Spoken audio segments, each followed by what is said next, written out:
Hey, what's up, everybody? It's the Federation Conversation, episode 19. Scotty, how you doing? I'm just going to play a little game called Can You Look at David and Scotty and can you see how excited we are for this week's ep? The mood it's left us in, the enthusiasm pouring out of the screen. Can you feel that? Yeah, it's some good vibes here today. We just watched episode 4 of season 2 of Discovery.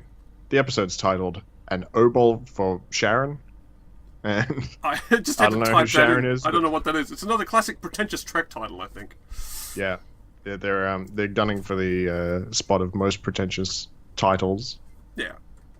I mean, the others in this season have been good so far, but It's well, talk whatever about those words. talk about an episode that tries to be multiple other episodes of Star Trek and just fails to hit any of the marks. I mean, I don't know. Am I being harsh? So you didn't like this episode, Scotty? It's a bit of a nothing burger again. I mean, I said that last couple of times, but now that I've worn out I've worn it out, and now it has no meaning. But now that we have a real episode that really was just,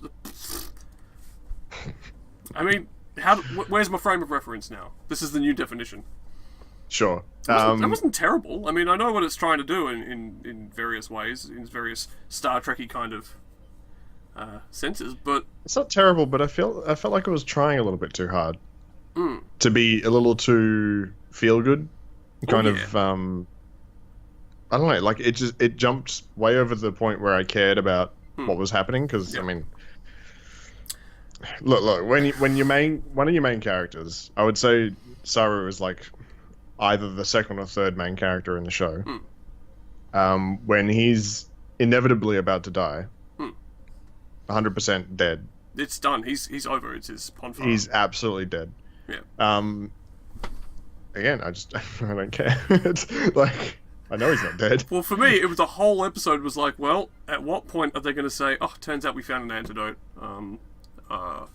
Yeah, because at some point, like through all the entire speech between him and Burnham, where he's like, "You are such an inspiration. You must go mend your relationship with Spock." How lame was that? They're trying to make me think that she has a relationship by Spock by manipulating me with the only character I like on his deathbed. Oh, fix things with Spock. It's not too late. And I'm just there the whole time going, "He's not your brother. He's not your brother. It's not your brother." It's just he wasn't going to die. Yeah. I knew he wasn't going to die. Somehow, I mean, I kind of like the him. Well, no, I don't really. I don't.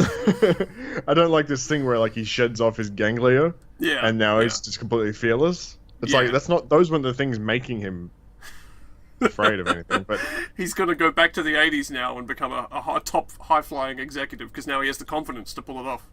Yeah, it seems like a very convenient plot twist where all of a sudden he's lost, like, this biological thing that his species goes through. Suddenly they lose their threat response, their spidey senses, and now he's mad. Now he's gonna get revenge. He's gonna go back to his home planet. I think they got rid of them because they weren't working as a story element. Maybe, yeah. And the pilot is like, "Oh, we have threat ganglia." They go off and when it's danger. It's like, we can't do that every time he's in a pickle. So let's just. We don't have the budget, yeah. Yeah. I don't know. Like, I get it, and yeah, I don't know. It's just, I don't care. No, it's a deeply disappointing episode. If Discovery was a stove, there'd be a knob. You mentioned heartwarming stuff earlier, and there'd be a knob marked heartwarming, and they'd be twisting it now, trying to get it extra hot, and it would just fall off, and just. There's so many moments in this episode. Have you noticed? His story was just too heartwarming. Have you noticed how annoying it is whenever something happens that's heartwarming on the bridge, and Detmer and Obi, what's her name? I wrote it down again. Obi Wakanda. They look at each other, knowingly, and they have a little smile. Like the crew members looking at each other trope is something I don't like in this show. Yeah, it's like when Tom Paris turns around and looks at Harry, and Harry goes, "Yeah." I don't like when someone in charge, whether it's say. Saru or Tilly of a situation and they're solving the problem. Let's go, people! Using the word people, don't like that. They do that so much in this show. I didn't like when they were three of them. Stamets, Tilly, and Tignataro all standing in a triangle, waving their hands, trying to visually solve the problem with each other. What if we took the Spore Network and blah, blah, blah. I hate that shit. It's supposed to be snappy and fast-paced and cool, but it doesn't work for Star Trek at all. Basically, hate the show. Sorry, let's roll it back a bit. I mean, I said before, this was trying to be multiple episodes. I picked up a mock time with the Ponfar thing. Yep. It's trying to communicate with us. That's Star Trek 4, how the probe came to talk to the whales. There was no whales, so it decided to fuck up the oceans. I'm sure there's more. Help me out. No, It's a little bit of encounter at Farpoint there as well. Yeah. Again, that was an old Roddenberry thing. You know, he just wants to, how do we understand the alien? Just wants to talk to us. Yeah, well, Star Trek has forgotten. It's so tropey. It's like, and some classic episodes have come from that trope. Yeah. But at the same time, if you some bad ones too. Like you run the risk. If you go with a trope, it's a double-ended dildo. You could get fucked one way or the other way. Like they got captured by a big sphere, and it was like, well, it's not going to try and kill them. I mean, it's screwing with their systems. It's like, well, there's no real threat. Just what's it going to do? Yeah. I mean, it appeals to my understanding of Star Trek. This isn't the first time I've seen the ship facing off against a giant geometric shape, I guess. So I'm in territory that I understand, but at the same time, it's a bit disappointing. And I actually misjudged the episode. I thought the big meatball was trying to get the small meatball that was eating Tilly. Yeah? Yeah. I don't know. Turns out they were completely unrelated. Yep. Oh, yeah. Couldn't have had less to do with each other. I like the last shot where Stamets is looking down into the hole of the beast, and he goes, "No!" And it like echoes, what's it's a cave. It's just a big blob on the floor of the engineering bay. It's fine. It's about the size of like a rug if you've rolled it up a bit, and someone's like rolled up inside it, and he's screaming no like it's Minecraft. No! Fucking. I mean, they really, as I said, or maybe thought and forgot to say, they did stretch out the bait and switch as long as they could with Saru dying. It made me think it was too long. It didn't work. Because we know that he's going to survive, and then they got right up to the bit where she was going to cut his ganglia off. Yeah. It was so lame because there was a fan film, and don't be looking to fan films as a direction you should go in, but they had the one where Chekhov got the old virus that he initially missed out on in the old virus episode, and it actually does kill him at the end. And I think I don't even remember what the justification for killing Chekhov was. I guess it was just like it's a standalone story. Don't think too hard about it. Yeah. I'm not suggesting they should have killed off Saru because he's the only thing this show's got going for it. But I mean, if you're going to go that far down the well, look. Okay, when I was watching the episode, there was this little bit in the back of my head that was like, maybe they'll just kill him, and then bring him back through the spores or some bullshit, which I would hate. Well, they I mean, it's a possibility. It's a possibility that they would kill him in this episode and then figure out how to bring him back. I guess, but then you've got to bring back Dr. Culber and probably other people that were important to them. It's like, who do we save? Who don't we save? It starts to be a bit of a... What else happened? In this episode? What else happened in this episode? Oh, well, I've got one big one. There was the Saru storyline. Yeah. There was the Tilly storyline. What else happened? Was that it? At the beginning, this show... I have to say, this episode, as much as I didn't really care for it, the best possible opener. Rebecca Remigian steps off the transporter pad and orders a cheeseburger with habanero sauce. So I always thought me and her would have a lot in common. Turns out we do. I thought habanero sauce was extinct in the 2100s. I thought this was illegal. She's throwing the sauce on the burger. She didn't really take a bite, as I recall. Well, no, she laid into it as soon as the cameras stopped rolling. Yeah, I think so. I think me and her are starting to get a bit the same with our faces. Getting a little bit punchy. I did like how the blob touched the glass to say hi to Tilly. It was cute. No, it didn't. It was just... It did. It made a human hand. Yeah. I don't know. That shit's so confusing. I remember being this confused in 4 or 5 episodes into the first season. Yeah. Because it was just it felt like, what the fuck is going on in this show? And then it kind of resolved itself. The tardigrade helped them create the spore drive. And in this season, they've got the blob instead of the tardigrade kind of thing. And so where are they going? I don't want to judge it too quickly, but at the same time, it didn't end up that exciting in the first season either. So. Well, there was that scene where I hate every scene with Tig Notaro in it. He was they were arguing, Tig Notaro and Stamets, about technology and stuff. And he's like, did you know how many people have died because of dilithium mining? Blah, blah, blah, blah, blah, blah. The spore is great, it's clean. And now it turns out the meatball aliens are like, your spore drive is killing us. Yeah, and then he also said that he was just going to close the network off forever. Seems very rash. How about and, closed off they have to until... They have to do it eventually, because, that's going to... And... Yeah, see, they have to fit into the rest of Star Trek. Like when Pike says, just pull out all those holographic communicators. We're just going to go straight to good old view screens from now on. What was with that? Did they always explain things that really don't need explaining? Yep. And this is so not related to Star Trek, it doesn't matter if they keep the spore drive or not. Like, is anybody really expecting this to join up neatly to something that was filmed in 1964? I'm not. Well, I mean... They did introduce the albino in the last episode. Yeah. It all connects. Can I just say, I mean, you know this already, but Bo Burnham in this fucking show makes me fucking sick. She's always going to make it about her. The first 3 episodes of the series, oh, Spock, I need to find Spock. It's so important. Oh, he's out there somewhere. He didn't kill those people.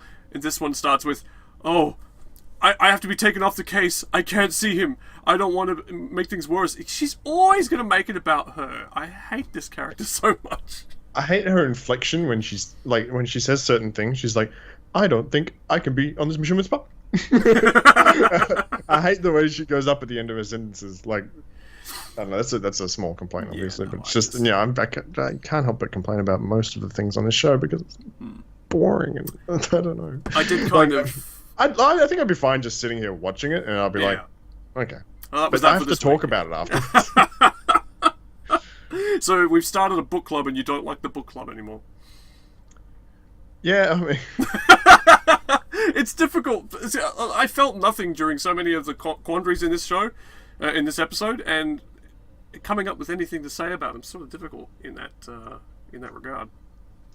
I mean, I liked the scene at the start where the universal translators were fucking up. That was kind of funny. I kind of like how Saru had to run around fixing all the WinRAR dialogues for everyone. No, you have to press this one. No, it's that one. Although, like, isn't the universal translator working for him? Like, he was communicating with people, like, saying things to people, and they were understanding him.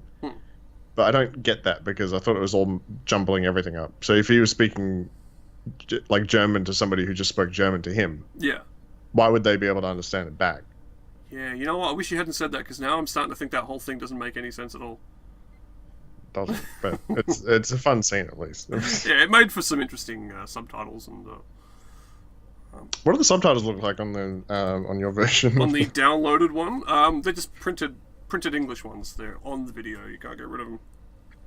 Are they big and fancy like the ones from the first episode of the series, where when the Klingon were speaking? And yeah, they're a proper font. They're not like Arial Black or whatever.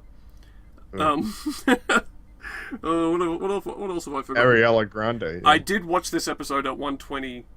In VLC you speed things up. I sped it up a bit because I just. I was playing Slay the Spire at the same time. I might have slowed it down at some point just so the dialogue was easier to figure out. We mentioned previous episodes, and it is easy to forget that the people in Star Trek have never seen Star Trek, because a lot of these quandaries and stuff would be so easy to solve if they'd ever just watched their own show.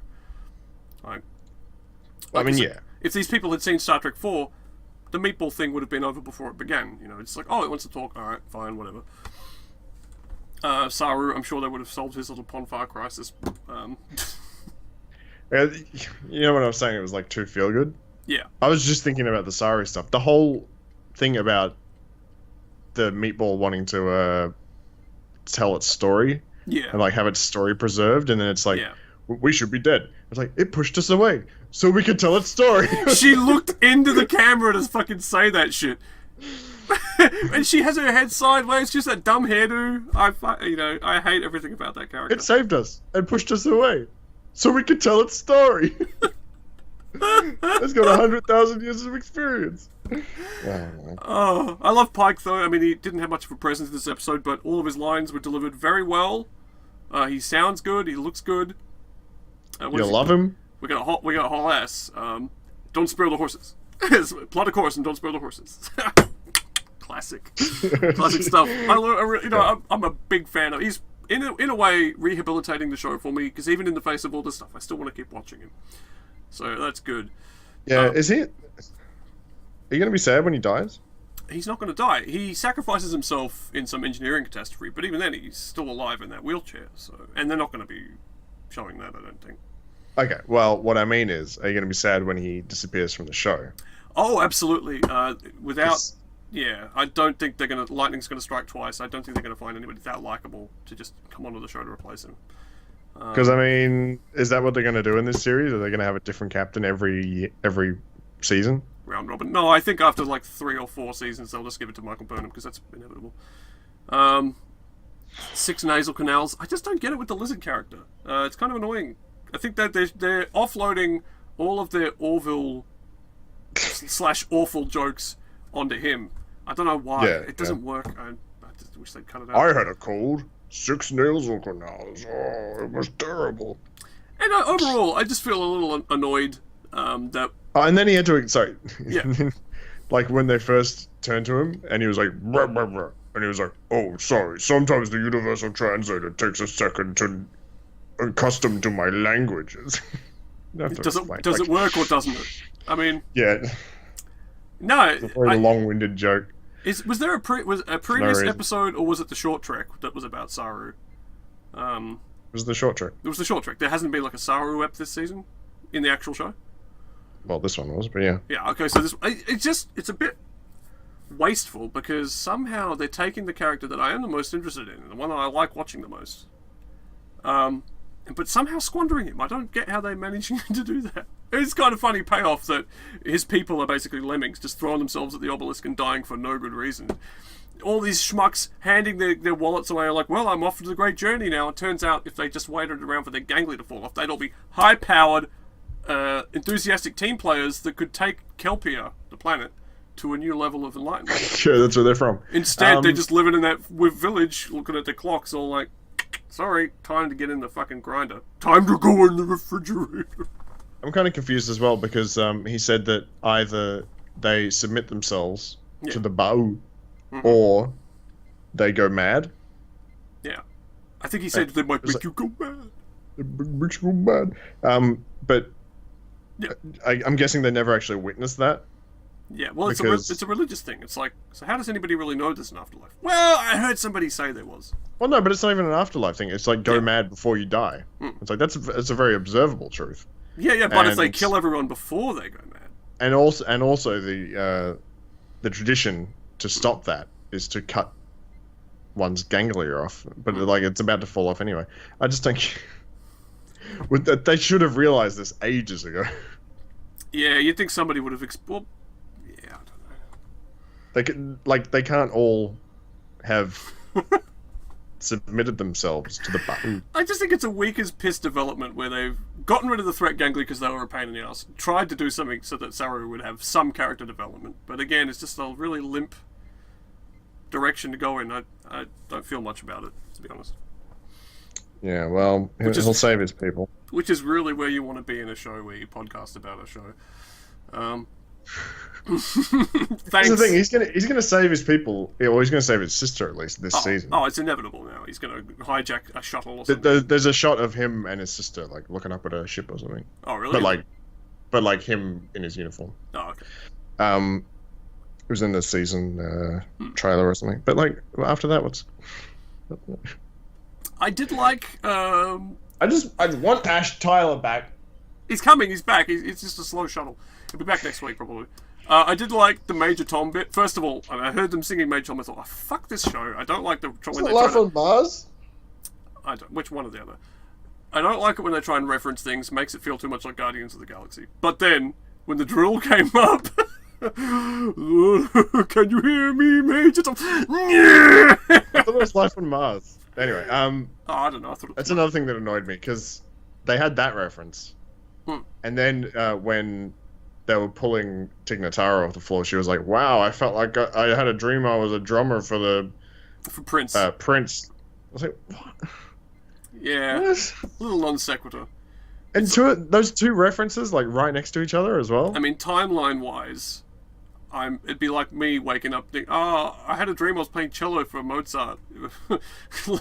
I mean, I guess it could be a dream. It could happen. The funny thing is, that's the kind of dreams that people in Star Trek would have had previously, like in the old Star Trek.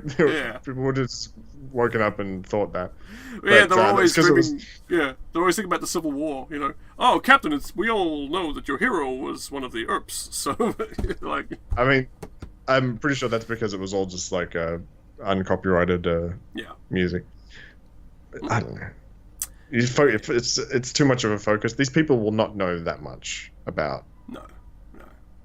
Very little of today will make it.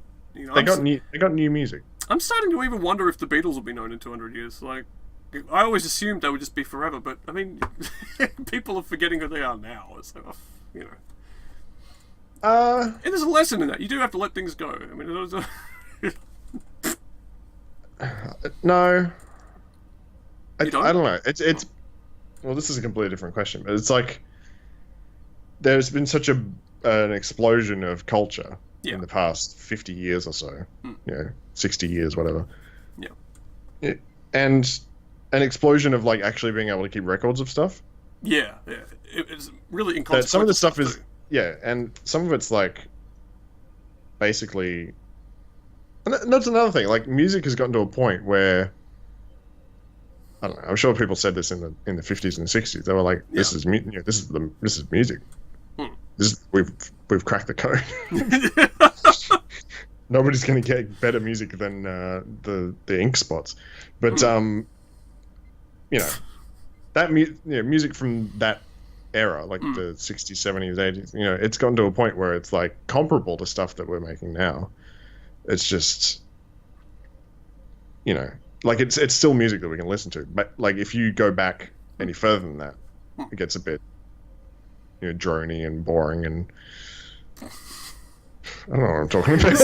There's David calling music drony and boring from the 40s and No, what are you talking about? I don't want to set the world. What about all that music from fucking Mafia, Django Reinhardt? There's nothing drony and boring about that. And he was playing with one finger. Am I going to have to cut that out? Fuck's sake. No, you can say the N-word, that's fine. Especially in reference to a black person. No, Django Reinhardt wasn't black.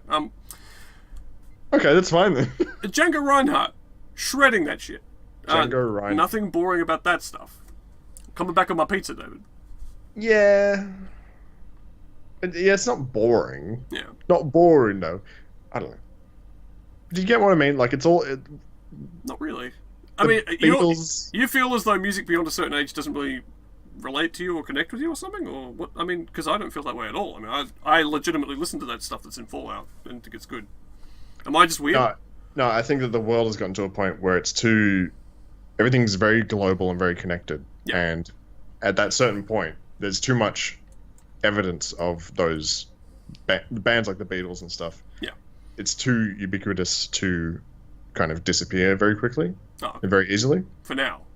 But I'm thinking, you know, I mean, in the year 2200 and whatever Star Trek is in, like, I mean, by then... Well, you'd hope they'd get better music. That's all I'm going to say. Then what, Prince? Prince is fine, but I don't think any Starfleet engineers are going to be dreaming about playing drums for him. Yeah, I don't know. I mean, I think he's overrated. I think, and like, my favourite song of his is when he's not even singing it, so, you know. What song is that? That one that Mad Cow Sinead O'Connor covered. Nothing compares to you, David. His version of that's pretty good. Is it? Yeah, it's alright. It does nothing for me. I don't know. I think if I had to choose between Sinead O'Connor's "Nothing Compares to You," yeah, and Prince's version, yeah, I'd rather listen to Prince's version because he actually wrote the song. And it's an okay version of the song. I usually lean towards the author singing their own music as being the best version because that usually just winds up being the case. But in that case, no, I don't think so. I think it means more coming from a schizophrenic. Yeah. Yeah, because you know that she really is cracked enough to actually think that.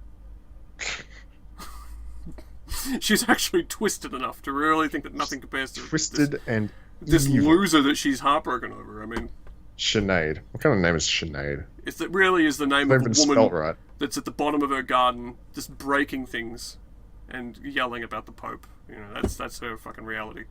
Nothing compares. Crack. There goes my fucking flat screen. What's she up to these days? Just being bald, I think.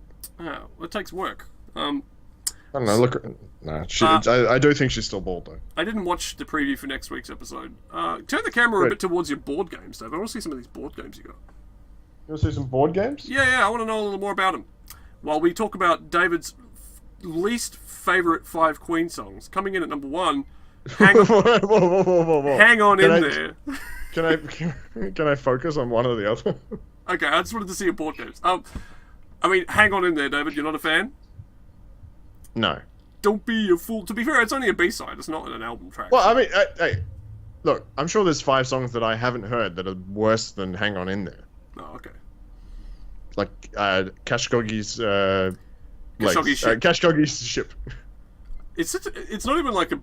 Well, it's not a good song. I don't know how to describe it. It's just it's the second track of the album. What were they thinking? Come on, Freddie. I don't know, that's usually where the hit goes. Yeah. On an album. Oh, yeah, I would have put I Want It All there. Look, there's a lot of shit Queen songs. And there's probably too many for me to rate at the moment. Do you want to make a list? Do you want to rank all the Queen songs from top to bottom? I'm trying to practice lists. Compare? Yeah, I'm just trying to practice lists so that when it comes time to do Star Trek ones, we have some, experience. It's not that hard. You think? I mean, we've only come up with 2, and I picked one of them, so it's... Well, you didn't even give me time to think about it. Okay, all right. Okay, what's the 5 worst episodes of TNG? Oh well, there's that one with Beverly Crusher.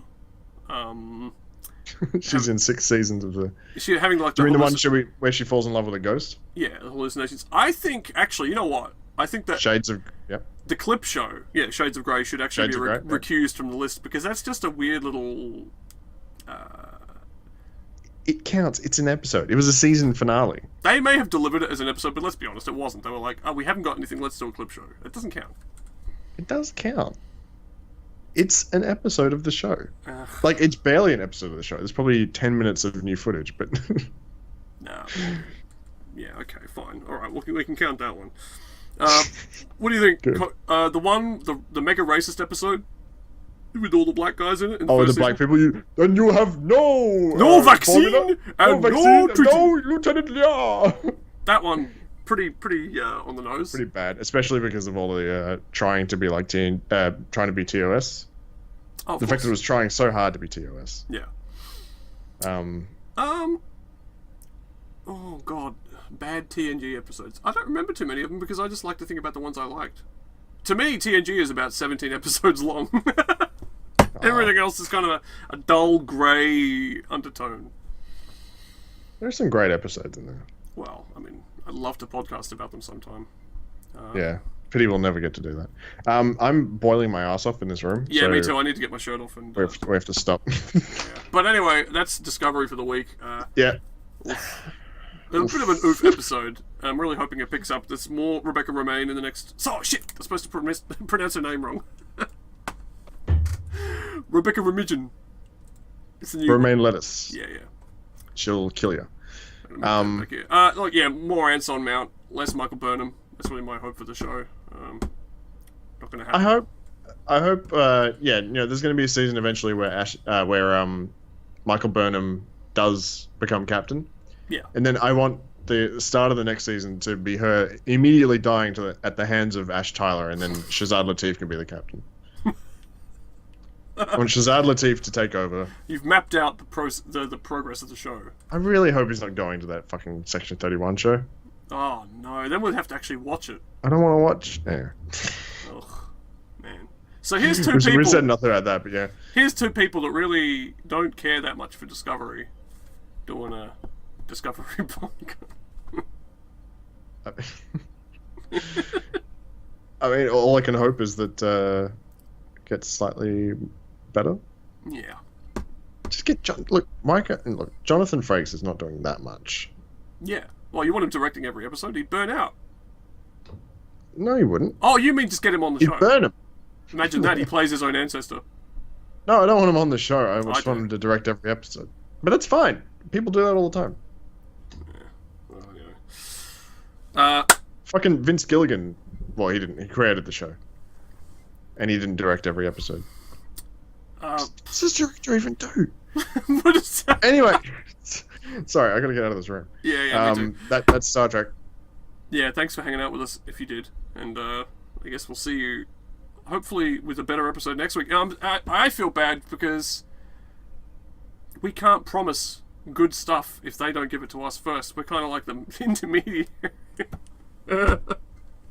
Yeah, I couldn't really think of anything to talk about because it was just. Wait. So is that Cuphead or Mugman? Hold on. This is Mugman. Okay, He's got He's the blue guy. He's got the big nose. He's got a shorter straw. His eyes are different on the actual design, but this is a pop vinyl, so they both have the same eyes.